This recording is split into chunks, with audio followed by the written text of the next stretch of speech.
is James Harden historically his biggest knock, his biggest criticism? The playoffs, maybe? Correct. I do think that being intentional to start the games well but also finish, especially in your first game, was huge. It wasn't just James Harden, it was also Donovan Mitchell, because a lot of eyes are going to be on Don as well, because you make this move, you say, all right, you get 10 years older, but maybe that's better, a little bit of seasoning, a little bit more experience. James Harden's second game as a Cavalier, Denver on the road, without Evan Mobley, the same Nuggets team that bounced his Clippers in Game 7 last season, a game where he scored 7 points. This time, 22 points, 10 rebounds, 3 blocks, and a game-tying 3 with 32 seconds left. Cleveland won, and suddenly, this trade doesn't look so crazy anymore. Harden now, leaned on by Hardaway. James Harden goes to work, step back, got knocked down. Nothing called, but Harden buries the 3, and we're tied at 117. The Cleveland Cavaliers just traded Darius Garland, the first real piece of their rebuild, the guy who was there before the hype, before the expectations, before the playoff runs, for a 36-year-old James Harden. At first glance, this looks completely insane.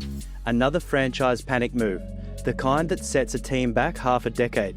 But that's not what this is, because behind this trade is a countdown clock. Mitchell's future is uncertain, the roster had stalled, and almost stopped being good enough a long time ago.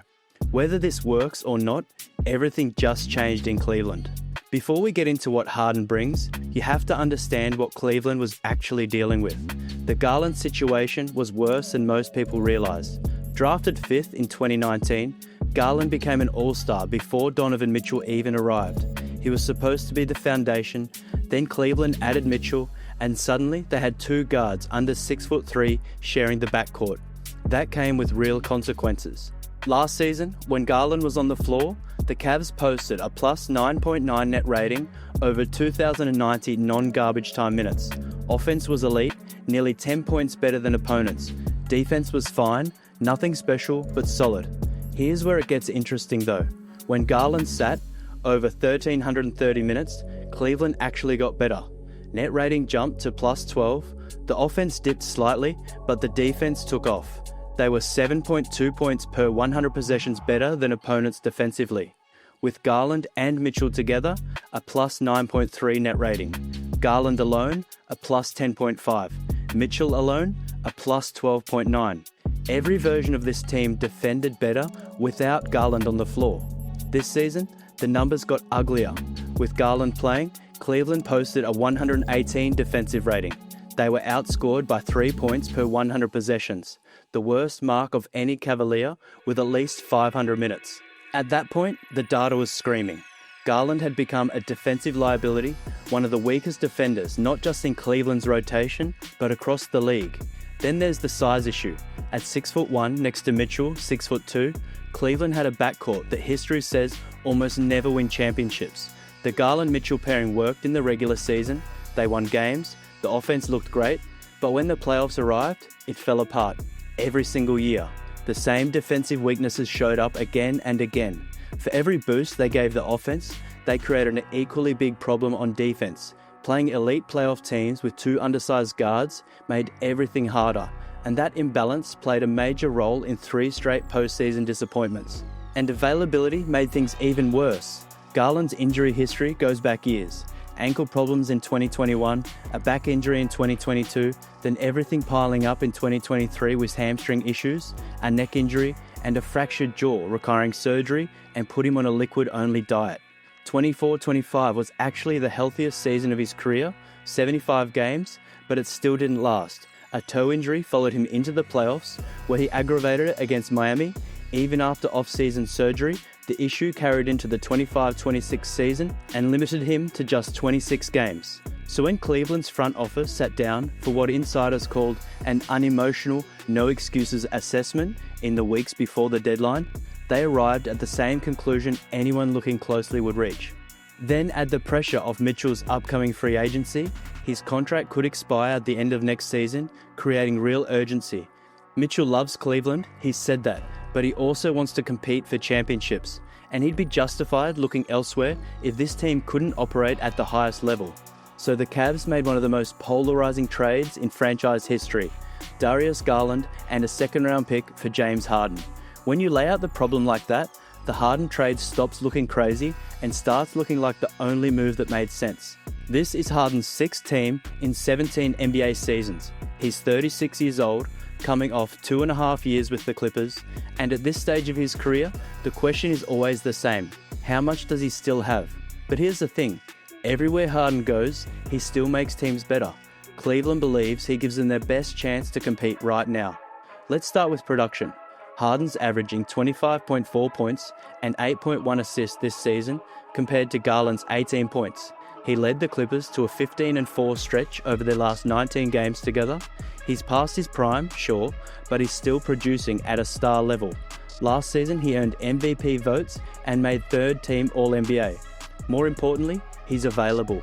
Harden played 79 games last season and 44 of the Clippers' first 47 this year before being rested ahead of the trade. Cleveland didn't have Garland for 25 of their first 51 games, and last year he missed 4 of 9 playoff games with his lingering toe injury. Then there's size. At 6'5" and 220 pounds, Harden immediately changes Cleveland's backcourt math. Neither he nor Garland is an elite defender, but Harden's frame makes him easier to hide in defensive schemes. Teams attacked Garland because they knew he couldn't contest bigger guards or wings. Harden can at least hold his own against most guards and even some forwards. That size matters on offense too. One of Cleveland's biggest problems earlier this season was a lack of rim pressure.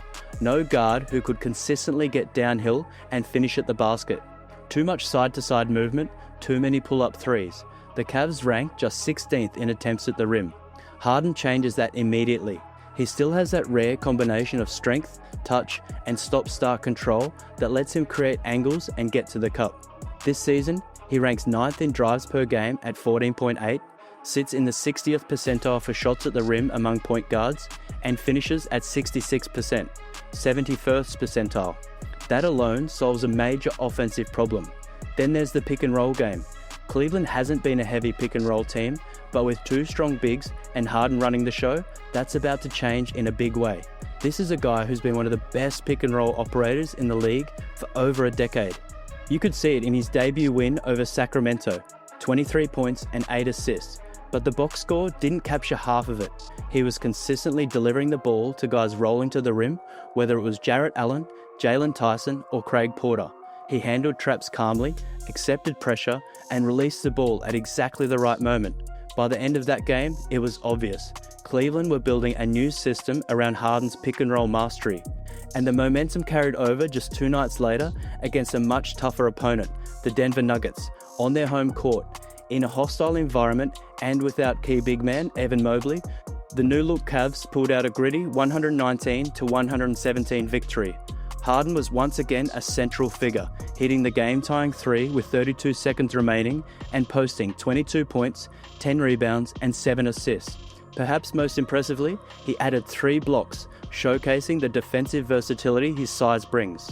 The trio of Harden, Mitchell, and Jarrett Allen combined for 76 points, proving they could carry the team to a win against the league's best. He also changes how teams defend Mitchell.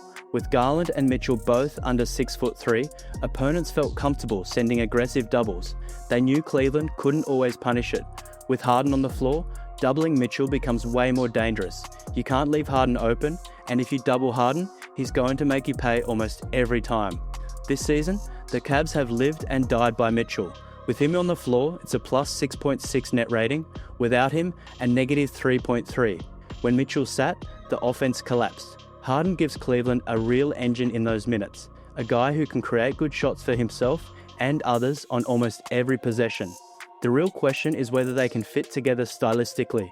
Cleveland plays a motion-heavy, transition-oriented system under Kenny Atkinson. Harden has thrived in slower, isolation-heavy offenses for most of his career. Somewhere, there's going to have to be a middle ground. Both sides will have to adjust. But Harden's done this before. He coexisted with Chris Paul in Houston, shared the floor with Kyrie and KD in Brooklyn. He knows how to play with other ball-dominant stars. Atkinson isn't worried. As he put it, great players fit together. When you have high IQ players, it makes it a heck of a lot easier. Mitchell and Harden are already on the same page. According to Tony Jones of The Athletic and Chris Fedor of Cleveland.com, the two spoke at length the night before the trade was finalized. By the end of it, both were convinced this was something they wanted. Mitchell made that clear publicly. He told Fedor, "We all know what he brings, but with that, there is an expectation of what we have to do.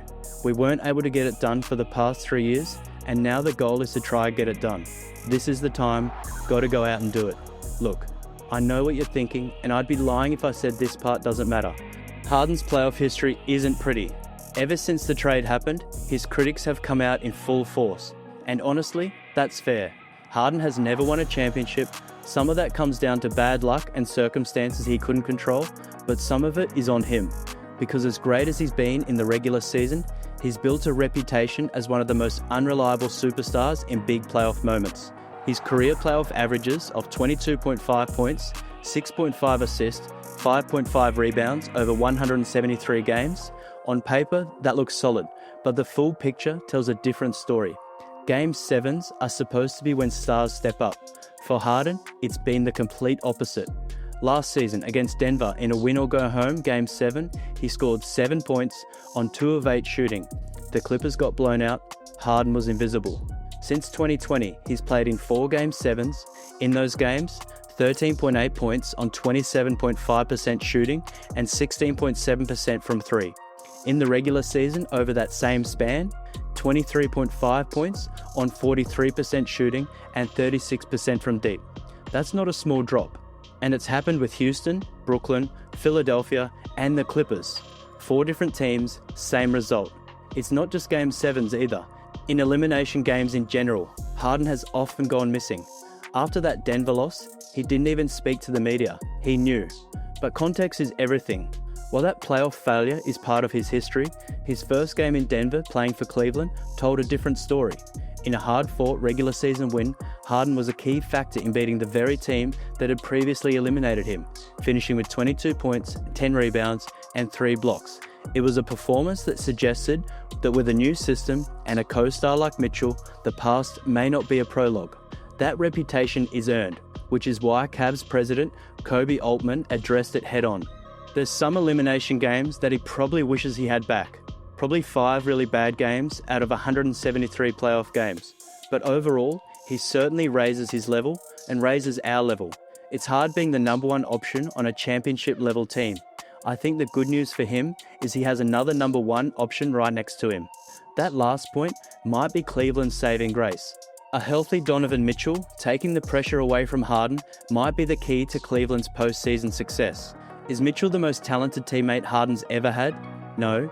He's played with Durant twice, Kyrie, Kawhi, Chris Paul, all bigger names, but timing and health matter.